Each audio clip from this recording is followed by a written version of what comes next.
This video is going to be about the 10th and 11th century Christianization of Scandinavia.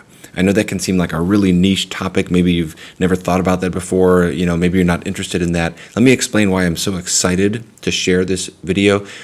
This topic is absolutely fascinating. It's a fascinating story, and it's incredibly neglected.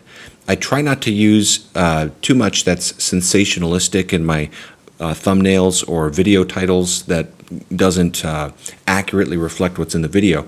But in this case, I think the words forgotten story for this episode of church history isn't an exaggeration. It really is. There's just so little on this.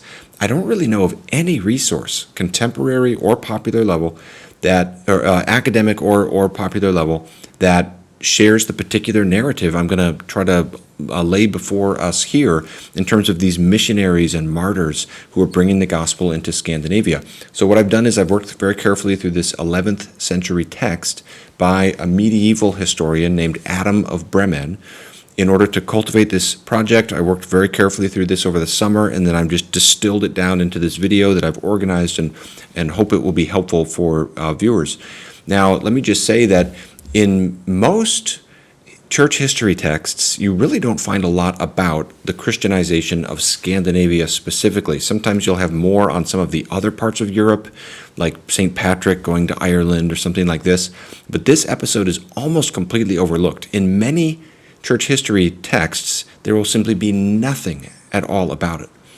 When you do find it discussed, and it was really Andrew Luth who set me hunting for things, and I was amazed how little I could find. Andrew Luth is a fantastic Orthodox scholar, and he talks about this very briefly in one of his books, and I was kind of intrigued, like, boy, what? And that's kind of the genesis of this for me. And then I just, into my imagination, into my mind, began to flood these thoughts of interest of what would it be like to be a Christian in Sweden in like the 900s or the 1000s and so forth. And so I just became just kind of amazingly curious about this, so I'm hunting down and I'm amazed how little I can find. Now, when you do find it discussed, it's almost always this idea that the Christianization of Scandinavia was basically politics. This is the reigning idea that I want to argue against.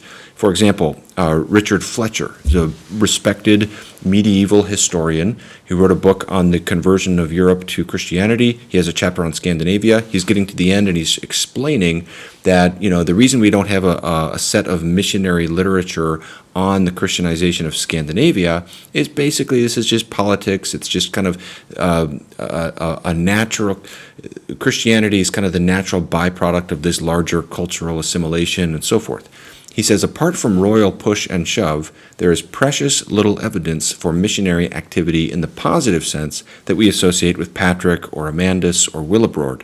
Now, by the way, the names, if this video is entertaining to you for no other reason, the names, these medieval Scandinavian names are so classic. If, young parents out there are going to have kids thinking about names, you'll get some good ideas.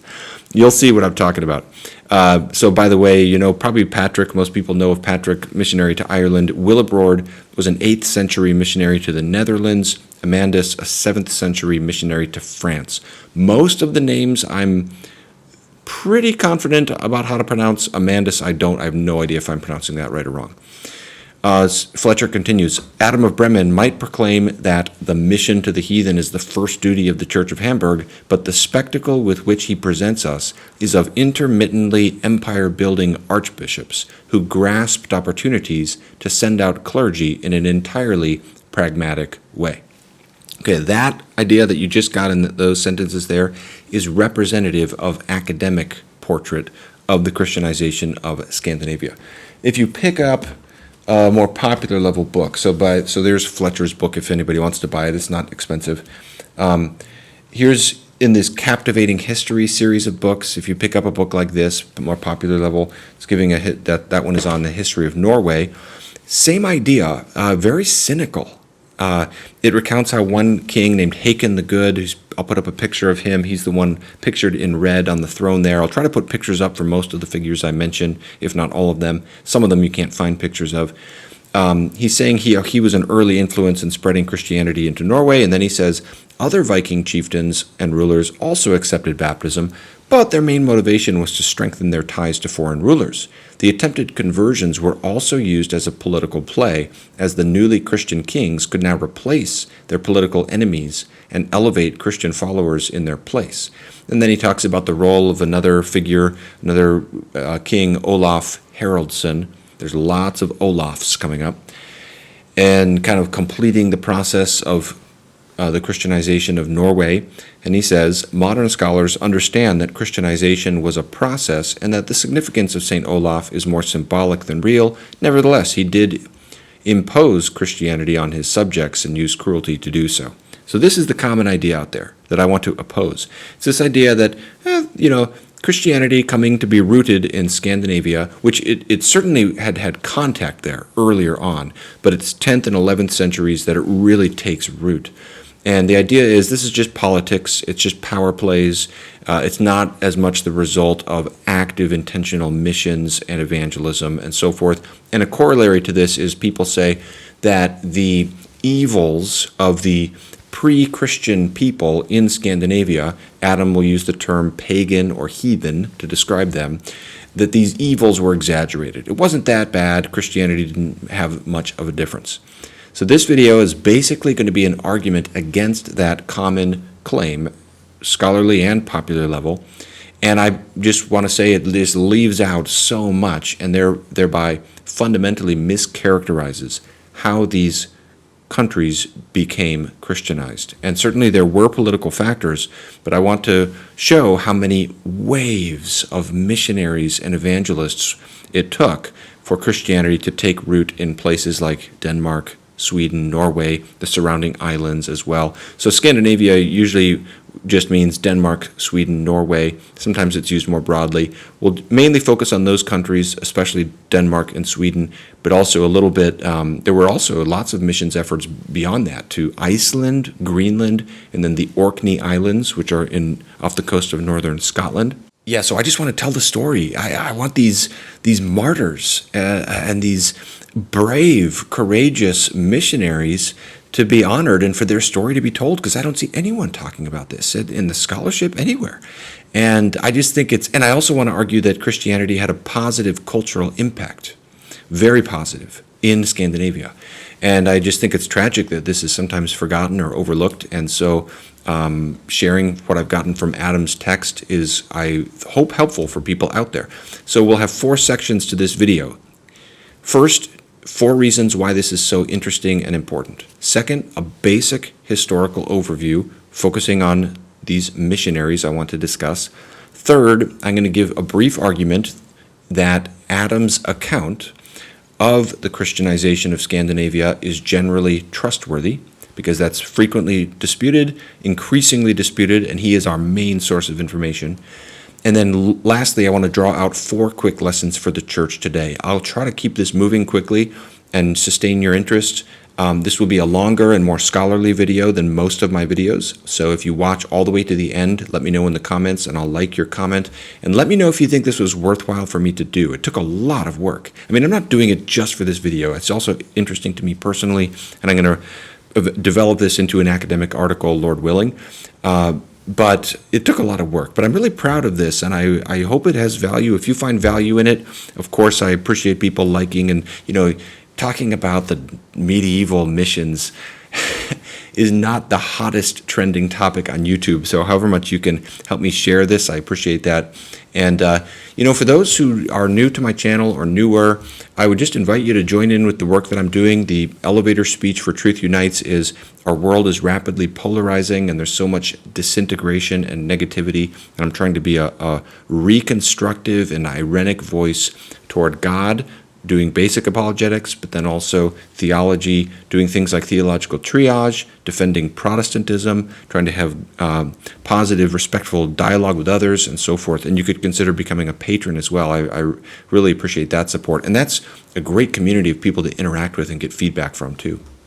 Okay, diving in. Number 1, why is this important? 4 reasons. Number 1 is church history is simply so fascinating. It's like for Christians, it's like our family photo album. It tells us about how we got here. It explains so much about the current state of the world right now. And I'm not going to say too much about this because I have a whole book about the value of studying history called Theological Retrieval for Evangelicals, so I'll just summarize it like that. Number two, history is really edifying and important to study. As we go through this, you'll see the story is absolutely fascinating. The saying, truth is stranger than fiction, is so true. You couldn't make this stuff up. It's just amazing. But it's also edifying, and as we'll see at the very end, it raises questions that are worth grappling with today. The past is always relevant to the present. It's amazing how much that is the case. Number three, as we've mentioned, this is a particularly neglected chapter of church history that I'm jealous for it to be better known. Of all times in church history, kind of setting it up like this, you could say the medieval era in general is probably the most neglected. People love the church fathers. Reformation and modern church history tend to get more focus. The medieval era, sometimes even the old Enlightenment idea that this is the Dark Ages, sometimes that still persists in people's minds, which is very unfortunate because the Middle Ages is a very rich time, intellectually, artistically, and so forth. But then and I just think medieval history is fascinating, but within the medieval era, where people do focus tends to be more on the high Middle Ages and then the late Middle Ages to some extent. People are very understandably interested in Thomas Aquinas and scholasticism and things like that. So then you say, okay, so the early Middle Ages could be the most neglected span of time in church history in terms of our awareness of it. So we're thinking early Middle Ages is 6th to 10th centuries. Now, within that, people tend to neglect the latter part. I told you this gets kind of niche, of the early Middle Ages more. So people are still interested in the 6th century, the 7th century. You've got ecumenical councils going on. You've got Gregory the Great and Bede and these kinds of things. You've got the iconoclast controversy in the East, so forth. But you get to like the 10th century, there's such little. I mean, if you had a candidate for the least important century, seemingly, in church history, the 10th century would be a good candidate for that. But what I would say about one of the reasons I love studying church history is, and all of history really, just like our lives, the seemingly unimportant times are profoundly connected to the seemingly important times. And there really are no unimportant times, just like there are no unimportant people or unimportant places in God's world. And so, it's just absolutely fascinating, but it is incredibly neglected. People just hardly ever talk about the 9th century, 10th century, 11th century. Last reason is, of all people who can particularly benefit from learning this process of how Christianity spread throughout Europe, we who live in the time of secularization particularly stand to benefit, because the beginning of something is relevant to its end. By studying how Christianity came into places in Northwest Europe, we find intriguing lessons that we'll return to at the end of this video that speak to how we function as the church as it's leaving those places. Because today, Denmark and Sweden frequently rank as some of the least religious places in the world. So it's fascinating to see the full story from the start to the finish, and they touch one another. They have relevance to each other. For example, questions about the relationship of Christianity and political power come up. So I suspect many people, when they study history, will be surprised at how relevant it is. Okay, let's dive in, second part of this video, to a basic overview with a view to missions. So Adam of Bremen is mainly famous for this book that he wrote, The Deeds of the Bishops of the Hamburg-Bremen Church. I'll just talk about this as Adam's book. Now, I'll put up a picture. You can see where Hamburg and Bremen are. These are cities in northern Germany, just south of Denmark. What happens is, in the mid-9th century, these two cities are united as one episcopal see. That just means that there's one bishop who has jurisdiction over both territories.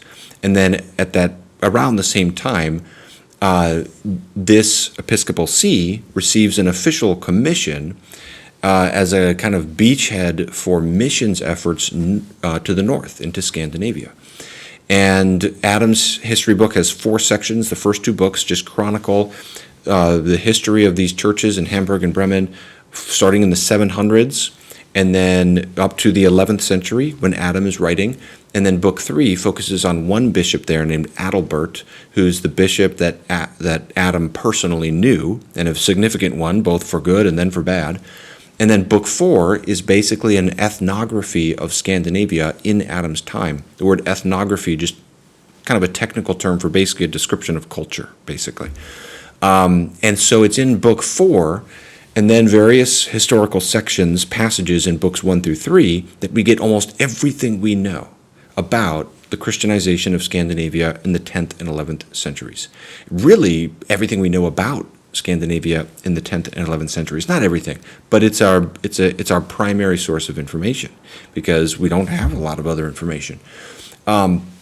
So, all to say, Adam's history is just an invaluable source of information, and that's why it's so important to think about its trustworthiness, and I'll come back to that. Now, as you're reading through books 1 and 2, if there's anything that just strikes you over and over and over, it's just how many missionaries are going up into Denmark, Sweden, and Norway to preach the gospel there, and doing so in the face of enormous persecution and even martyrdom. Early on in the 8th century, as Adam's history book starts out, Christianity is still spreading through places of what we call Germany and France, places like this, and you have missionaries. Try to put up pictures of these. Most of these people I'll put up pictures of. St. Boniface, who was martyred, and then Willehad, who was probably the first bishop of Bremen before the church merged with Hamburg, who was a missionary in those regions, and in Germany. And then in the 9th century, there's a bishop named Ansgar. And I'll put up not only a picture, but a statue of him that's up in modern-day Hamburg. And it's during his archbishopric that the two churches are united, and they receive this commission to bring the gospel north into Scandinavia. And that is why you saw in the Fletcher quote earlier, how he talked about how Adam says missions is the first duty of the church at Hamburg, because they were given this commission. Ansgar himself, he didn't just commission people to go north and spread the gospel. He himself went. And from Ansgar's day forward, so we're talking, like mid-9th century, there's just it never ceases, continual stream of missionaries and evangelists going up to share the gospel in Denmark, Sweden, and Norway. So, for example, just to give a little flavor here of how Adam will describe this, he's talking about Ansgar and his associate named Whitmar. They sail up to Sweden, and it says they were kindly received by King Bjorn. That's Bjorn Ironside, who was a king and kind of Viking chieftain in mid 850s, somewhere in there. And were permitted publicly to preach the word of God, and so in the course of 1 year they won many to the Lord Jesus Christ. And then he continues, "Oh, the wonderful providence of the omnipotent God for the calling of the heathen, which the Maker orders as he wills, and when he wills, and by whom he wills." And then he's quoting, Adam of Bremen is quoting Romans 9, about how, God has mercy on whom he wills, God hardens whom he wills, and so forth, to interpret this open reception to the gospel at that time. So there's lots of missions going on, people becoming Christians, but it never really takes root. It keeps lapsing back. There's so much persecution. And that sentence I just quoted in Adam, that's very representative of just constant, over and over from Ansgar's time forward. A lot of it, like with Ansgar himself, is not just the archbishop sending missionaries, it's the archbishop himself going. In the 10th century, you have Uni, for example, who is one of the archbishops there of Hamburg-Bremen, and like Ansgar himself, he goes. He dies up there. He gets sick in Sweden and dies. Now, a lot of the people going are getting martyred. There's a lot of persecution. My ancestry is Swedish. I'm Swedish. So no insult to Swedish people or Scandinavian people, but at this time in history, these people were very violent. You've probably heard about Viking raids and so forth, and this was happening continuously, offensive Viking raids down into Germany and France and other places, and and then wherever in the Scandinavian regions, whenever a church is established, it's just absolutely brutal as you can imagine. Entire churches are burned down, all the people are slaughtered. At one point in the 10th century, the Hungarians attack, And Adam records how they are burning churches, butchering priests before the altars, mutilating the crosses there. I probably will get emotional talking about it. For some reason, I preached a sermon on Antipas, the martyr that Jesus brags about in the letters of Revelation 2 and 3, and I could hardly finish the sermon. I was getting so choked up. I get really emotional thinking about martyrs and persecution for some reason that I can't fully understand. But a lot of these things, it's pretty grisly. It's pretty dark. A lot of demonic opposition, and so he's describing this terrible, terrible stuff. And I won't go into any graphic details because I know some of us can't handle that, but we need to know the story, though. And so at the same time as this Danish king, a man named Gorm the Old, sets out to destroy Christianity in Denmark, and he's torturing Christians in the most brutal ways. And Adam is describing how there's another German city called Oldenburg, where in the early 11th century, there's a large population of Christians there at that time. And all of them are slaughtered, except for 60 priests who were kept for the purpose of mockery. And Adam writes concerning their martyrdom, after the skins of their heads had been cut with an iron in the form of a cross, the brain of each was laid bare, with hands tied behind their backs. The confessors of God were then dragged through one Slavic town after another, harried either with blows or in some other manner until they died. And so I think that's to the east. I think he's talking about what we would call Poland there. And Adam is getting this from one of his main sources we'll come back to, Svein, a king in Denmark. And he says he asked Svein for more information, and Svein said, "Stop, son. We have so many martyrs in Denmark and Slavia that they can hardly be comprehended in a book." Now, you can probably see already kind of why I am so passionate for this story to be told and so indignant at this idea that it's all politics, because it dishonors the memory of these courageous Christians. And, the persecution they were facing was both, it's always the most brutal when it's both physical and psychological. It's both the mockery and contempt and the physical, So it's helpful to just honor their courage, these Christians. The motivation for these missionary attempts does not seem to be primarily political. At one point, Adalbert, the archbishop that Adam admires so much, is encouraging a man named Gottschalk for his missions work there. This is not Gottschalk of Ojai, who's most famous Gottschalk in the Middle Ages. Again, one of these great medieval names. And his whole appeal is, there will be many rewards, many crowns for you in heaven for the conversions of these people you are seeing. The goal, the motivation seems to be heavenly reward because he's dying. There doesn't seem to be a lot of political benefit to that, at least for the missionary. There's also incredible courage that is displayed to the point of, at times, I would have to say, kind of a fanaticism, maybe.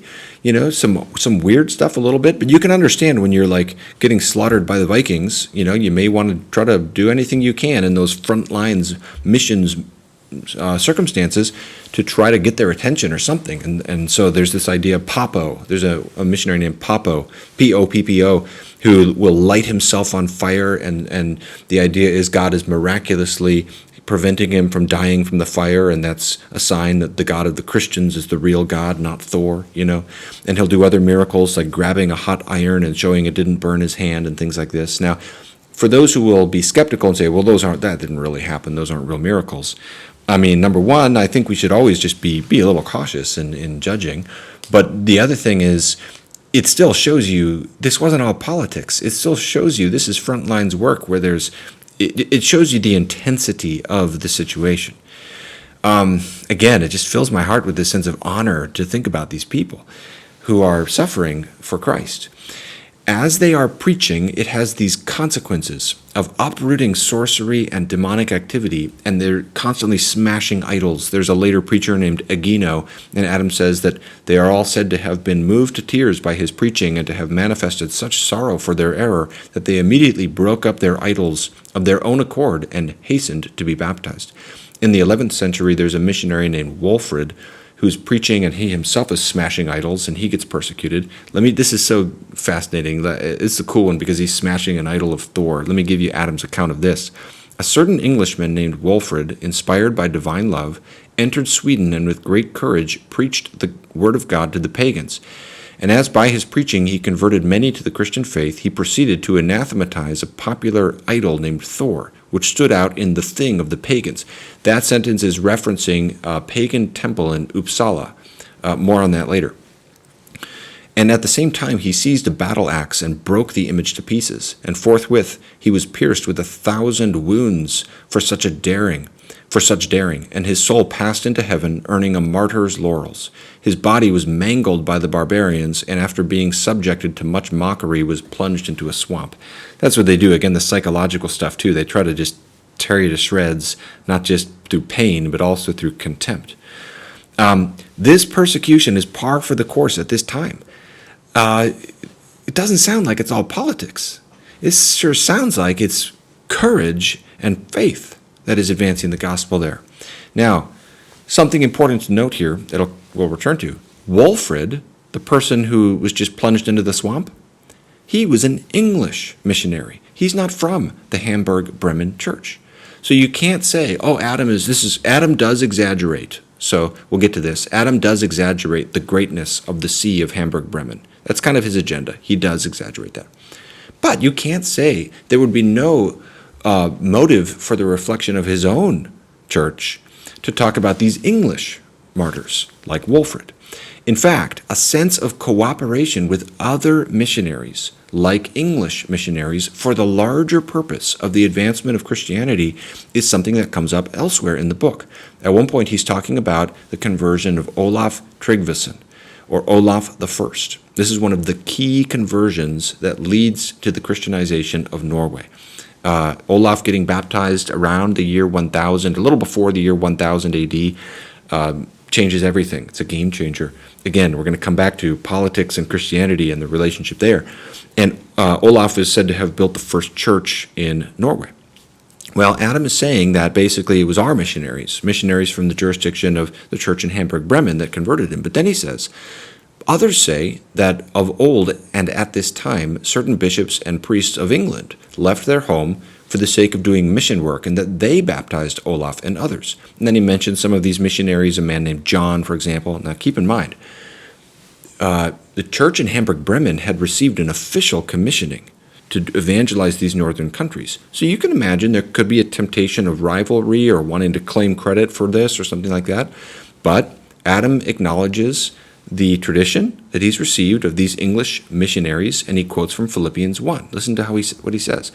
If this is true, the mother church at Hamburg did not, I say, look askance even at strangers if they bestowed grace upon her children, saying with the apostles, some preach out of envy and contention, but some also for goodwill and love. But what then? So that by all possible means, whether by occasion or by truth, Christ will be preached. And he says, in this also I rejoice, yea, and will rejoice.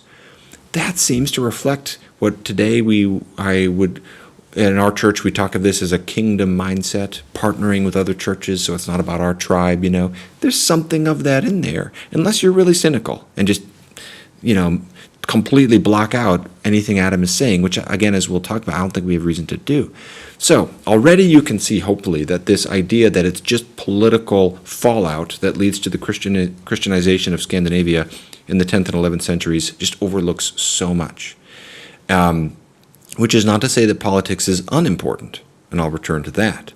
But it just ignores this stream of roughly 200 years of steady missionaries getting brutally martyred and persecuted. Moreover, even when political power was involved, it was not always coercive. Sometimes there were political agreements and negotiations. For example, in the 9th century, there's another Olaf Guthfrithson, and he wants to make people Christian, so he has plans to destroy this pagan temple in Uppsala that we'll talk about later. And the people committed to paganism are hearing about this, and they don't want that, so they strike a bargain. And they basically say, Olaf, you take whatever part of Sweden you want, build a church there, but just leave us the temple here, so that people don't have to become a Christian if they don't want to. And Olaf says, great. And he establishes an episcopal see in the western part of Sweden. And there's establishes a bishop there named Thorgout. And Thorgout is energetically doing missions in that region of Sweden while the temple is still up. So the picture here of how political power and Christianity relate is much more complicated than just the way it's often described. Additionally, as important as it was for kings to convert and then make Christianity legal, it's not the case that every time a king did so, it was purely for pragmatic reasons. That is overly cynical. There was an expectation for a changed life, even for a king who gets baptized, generally speaking. I'm not denying political motives or mixed motives in many cases.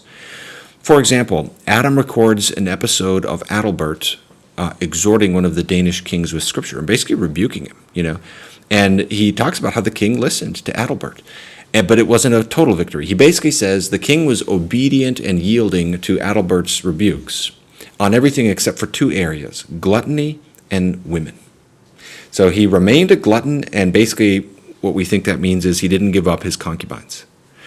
So that's a case of disobedience in this king. But what that shows is there were other changes in his life, that he was listening to this instruction from the archbishop. But more importantly, in becoming a Christian, it's clear that there was an expectation. He was supposed to give up his concubines. In other words, Adalbert didn't just say, oh, well, it's just politics, so just, let the king do whatever he wants as long as he converts and gets baptized, There was an expectation for a changed life, for obedience to the scriptures.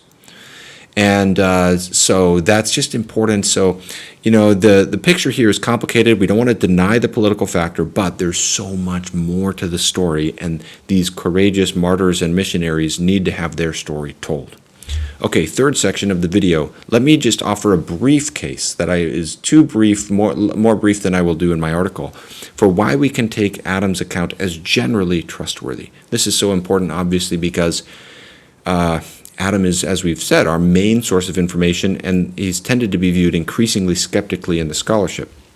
Now, I am not arguing that Adam was completely reliable, or that he wrote according to the standards of and in the way of modern historiography.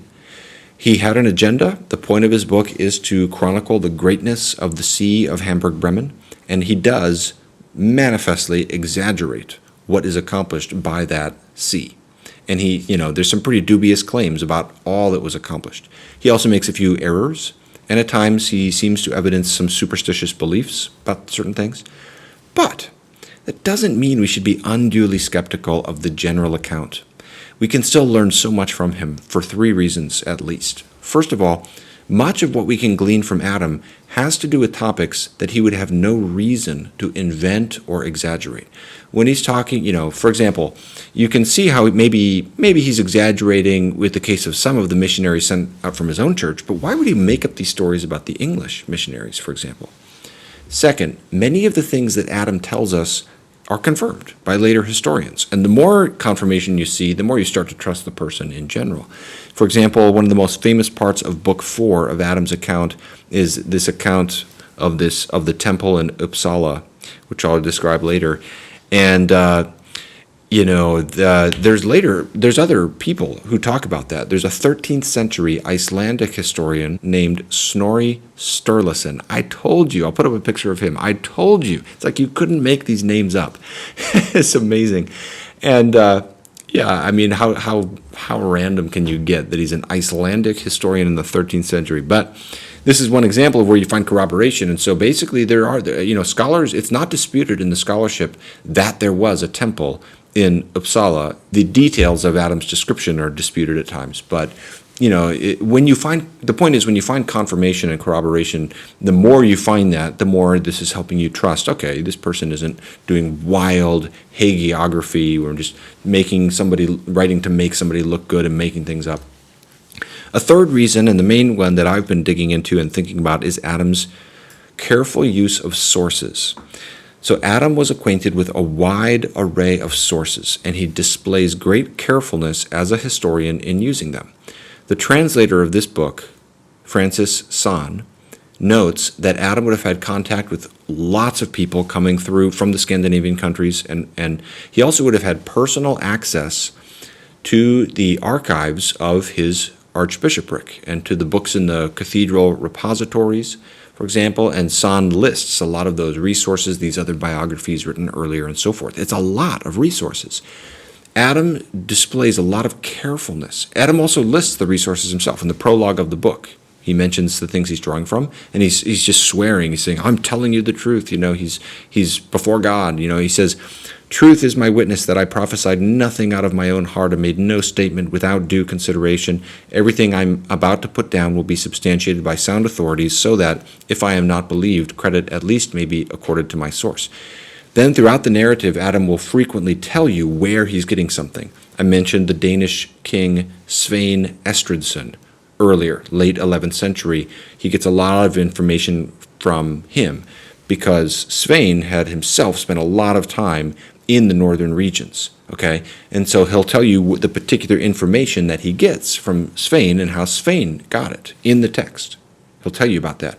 For example, he'll tell about a missionary named Eric who was beheaded for his preaching there, and another one named Alfred who was martyred, and then he'll say, here's where Svein was at this time that he came to come about this information, and here's how I heard it from him, and so forth. By the way, it's just amazing how much, we just barely hear about through this accidental, circumstantial background, and you think it's so interesting. So much of this we would never have known. If Adam's book hadn't been randomly found in the 16th century in a library in Denmark, I wouldn't be making this video, and there's so much we wouldn't know. More on that at the end. So now here's the point. Adam will tell you, it takes 1 month to cross Norway and 2 months to cross Sweden, and here's how I know this. Svein spent 12 years there doing this, that, and the other, and so forth. And then Adam will try to corroborate everything he's getting from one source with the other sources he has. Imperial and papal writings, other history books, he's trying to cross-reference things. And he will identify these sources by name in the text.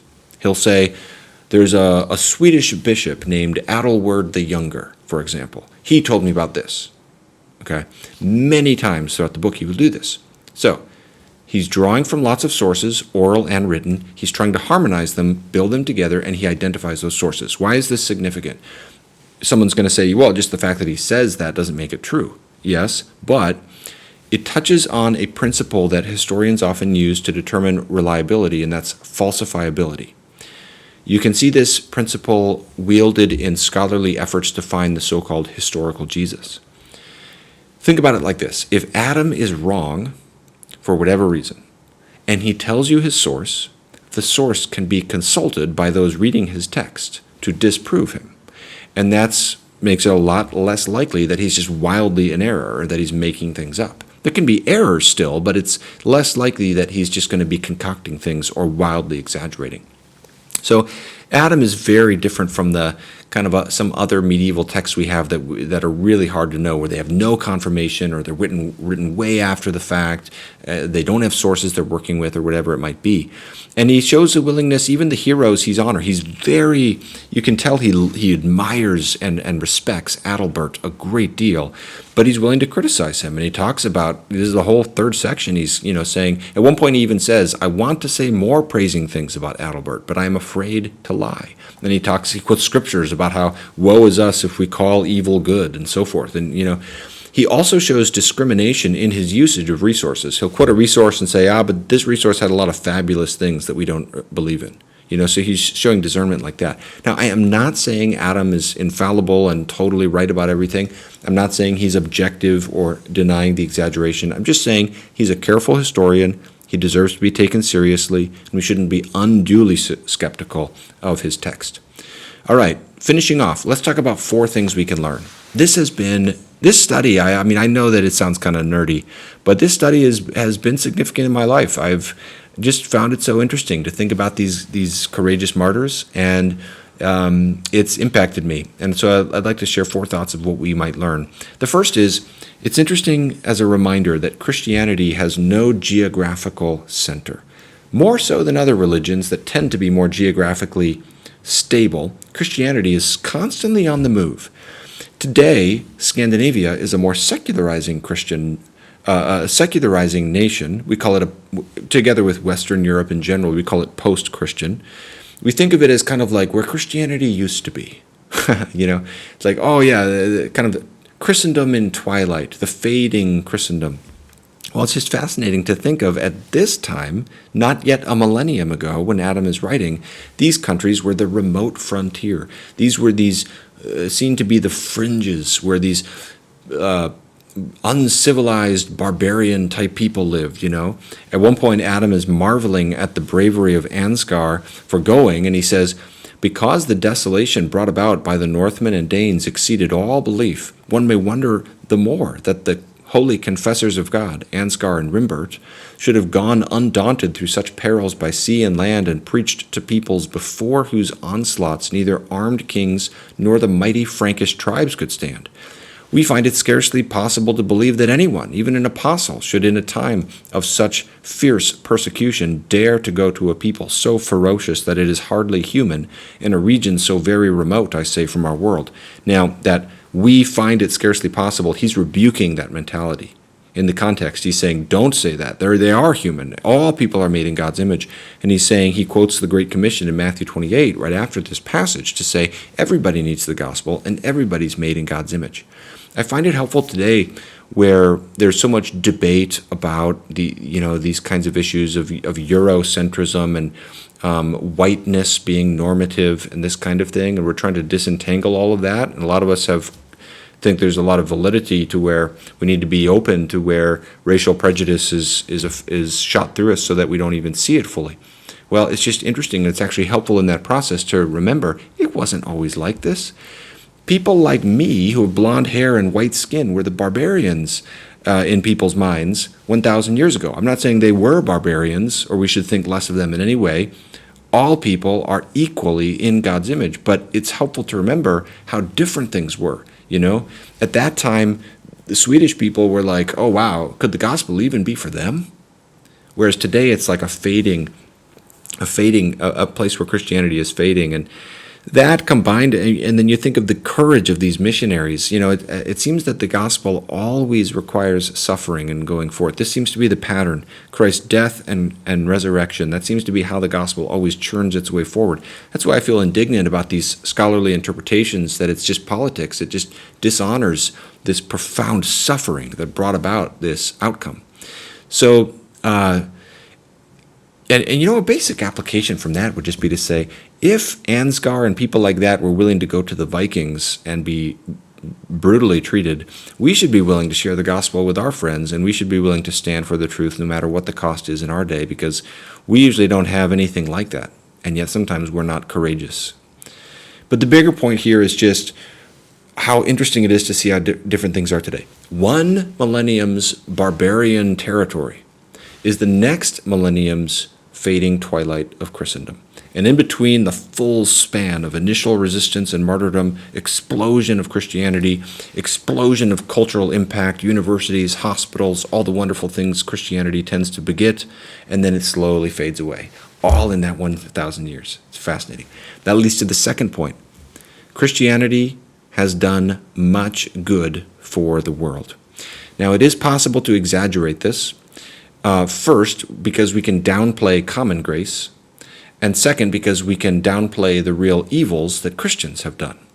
Nonetheless, on the whole, it's amazing how much good is done by the entrance of Christianity into regions. You can see this in Adam's account. He speaks of these pre-Christian cultures as given to the worship of demons. He describes various superstitious, violent rituals they practiced. Particularly common were piracy and slavery. So you've probably heard of these brutal Viking raids.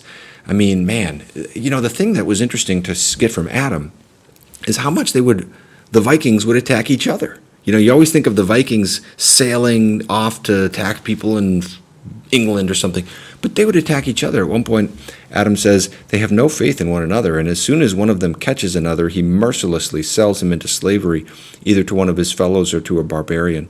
He talks about how frequently women were mistreated through rape or slavery, or both. He talks about sorcery. He talks about the extremely common practice of divination by examining the entrails of birds. And what is happening is, just like in the book of Acts, in Acts chapter 19 in Ephesus, for example, all the magicians bring their magic art books and burn them as they come to Christ. As Christianity is expanding into Scandinavia, it's the same thing. The demonic forces are being pushed back. I told you I'd get emotional during this.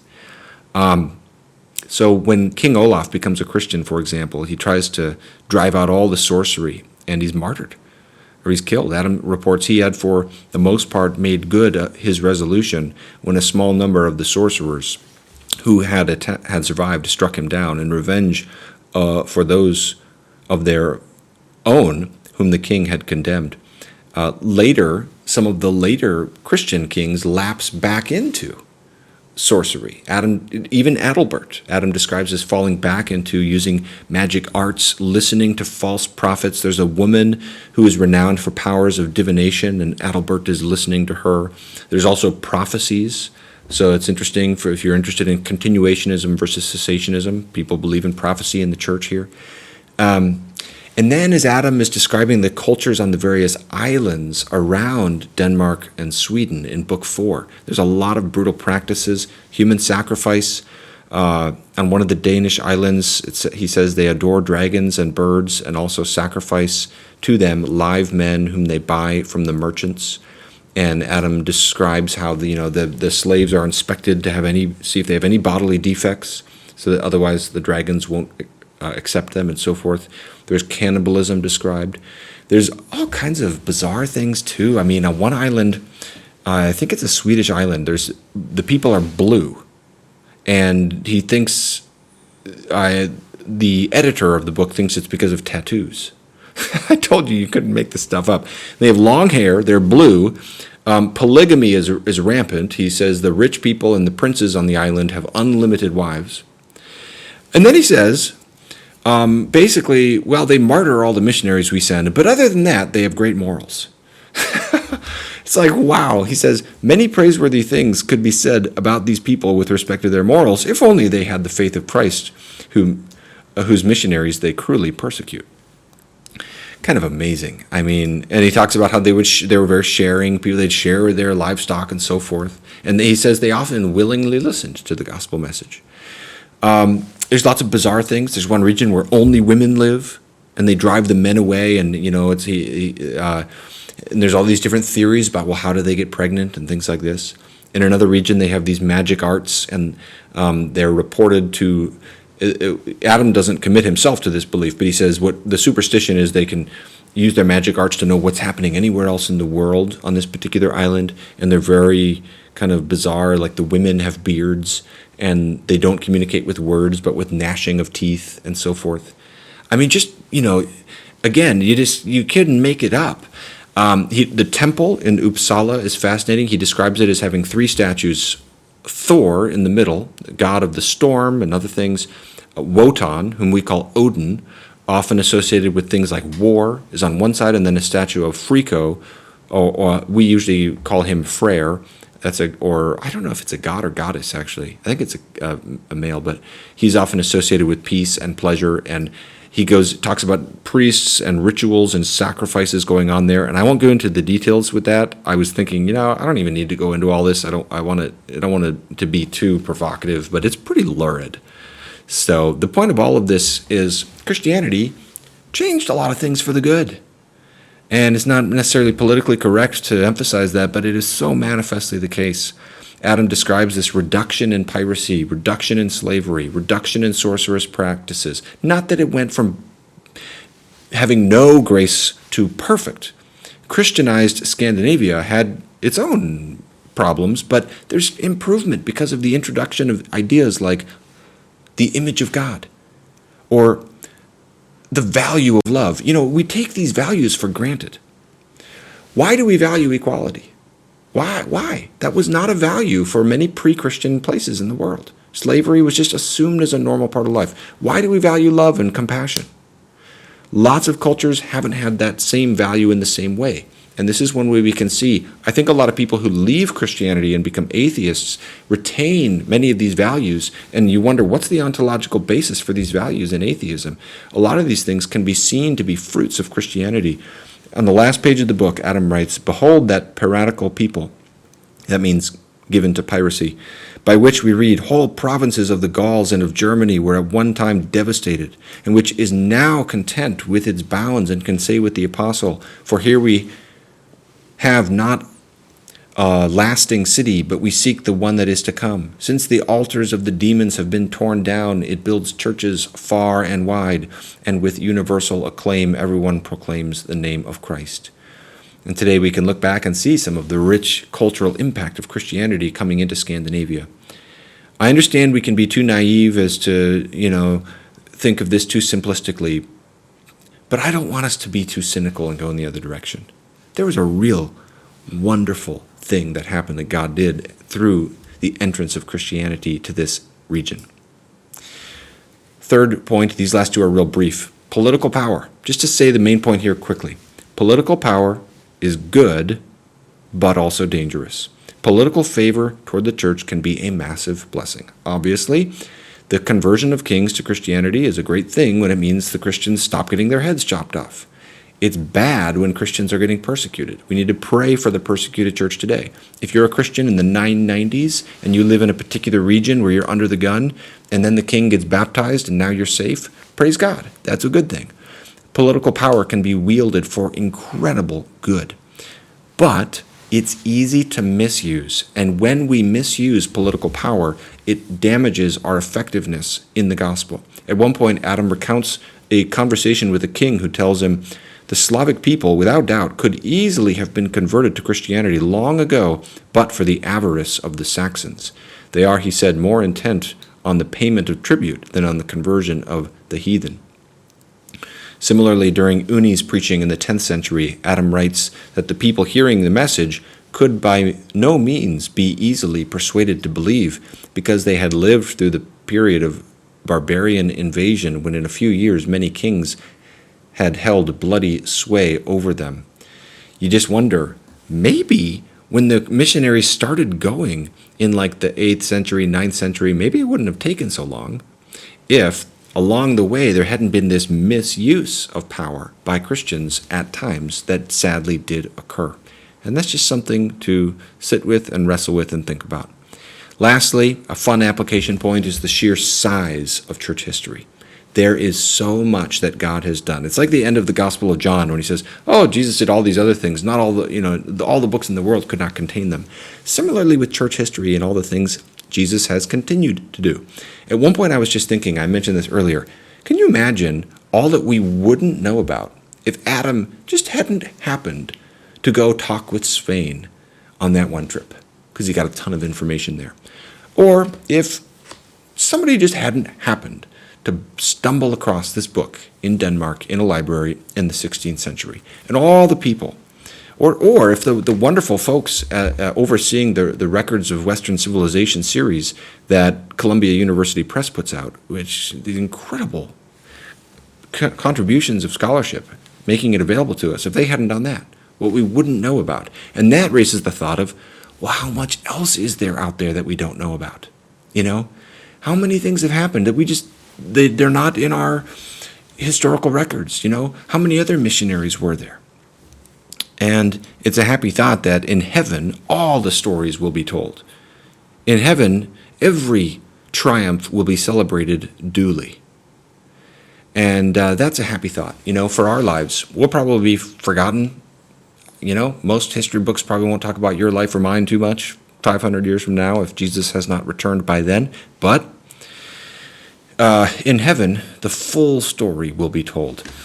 For the history nerds out there, this is one more cool thing about heaven. Amidst everything else that's going to be awesome about heaven, one other cool, it's just, the full story will be told and you'll have access to. And that's a pretty cool thought. And to sum it all up like this, all sacrifice for Christ, all courage, all faith, all martyrdom, all suffering will be shouted from the rooftops. And it will all have been worth it. But in the meantime, it also helps to tell these stories and try to celebrate them so that people know about these things that we should know about. So I hope this video will be helpful to that end. All right, I have gone on enough. Hope you enjoyed this. Let me know what you think in the comments. God bless.